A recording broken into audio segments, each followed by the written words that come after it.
Bonsoir, comme vous le savez, Thalassa, l'expédition vous entraîne cette saison à la découverte des rivages de la Méditerranée, de la mer Rouge et de l'océan Indien. La semaine dernière, nous étions au Maroc. Cette semaine, nous faisons escale en Algérie, un pays dont on ne voit pas souvent des images. L'expédition Thalassa pose son sac à Alger, l'occasion d'aller faire un tour à la mer. Côté plage publique, c'est bondé, bruyant et voilé. Soyez les bienvenus. Côté plage privée, c'est calme, tranquille et bikini, reflet d'une société algérienne dans ses bains de mer. L'accélération.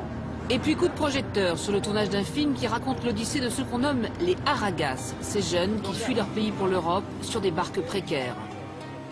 Enfin, plongée dans le détroit de Gibraltar, c'est peut-être là que se dénoue l'un des plus grands mystères de l'histoire, celui de l'Atlantide, la légendaire cité engloutie, serait localisée.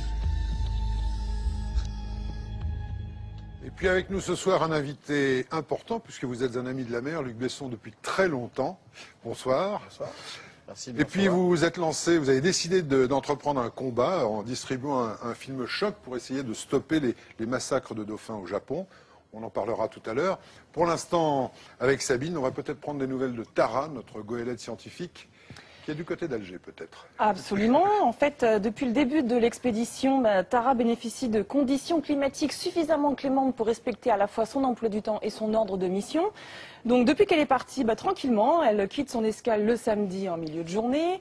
Elle effectue en moyenne 3 stations de prélèvement et puis elle arrive le jeudi en milieu de journée à sa nouvelle escale. Donc depuis hier, Loïc et Tara nous attendent à Alger. Alors Loïc, comment ça va? Comment ça s'est passé? Et quand est-ce que vous êtes arrivé? Eh bien, écoutez, Georges, ça va très bien. Tara est effectivement en Algérie, Alger-la-Blanche. On vous y rejoint tout à l'heure avec grand plaisir. Bon, c'est très bien tout ça. Ça part bien. Oui. Je voulais juste ajouter, avant que vous alliez plus loin, que si vous voulez réagir ou poser des questions, profitez-en sur le forum de Thalassa. L'émission est en direct, donc allez-y.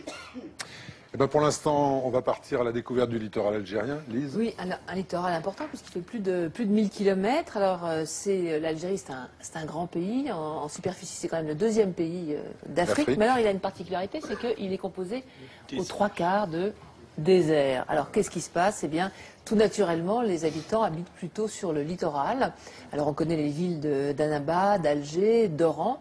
Et quand vient l'été et les 45 degrés habituels, eh bien, tout naturellement aussi, les Algériens vont au bord de la mer. Alors, quel coin choisir? Alors, on verra que c'est toute la question. Pour l'instant, c'est Malek Sahraoui qui nous entraîne, qui nous emmène à la plage. Et vous allez voir que, côté public ou côté privé, une plage, ça se mérite.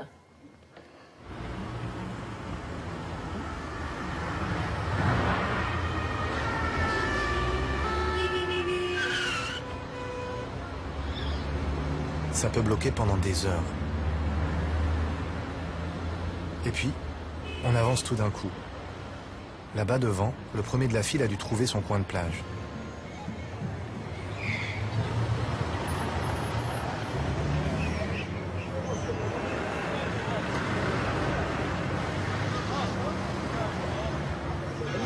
Ceux qui vont à la plage passent par ici. C'est la route nationale numéro 11, qui va jusqu'à Cherchel, Tipaza, la plage bleue. Tout le monde passe par là, parce que c'est la route du littoral. Elle va d'Alger à Cherchel. L'autoroute n'est pas encore en service. Dans cet incessant cortège de baigneurs qui défilent sur l'asphalte, bien peu connaissent un étonnant chemin de traverse.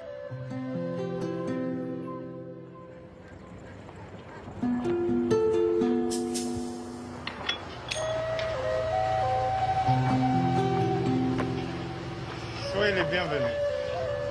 Marhaba. La route mène tout droit chez Mustapha.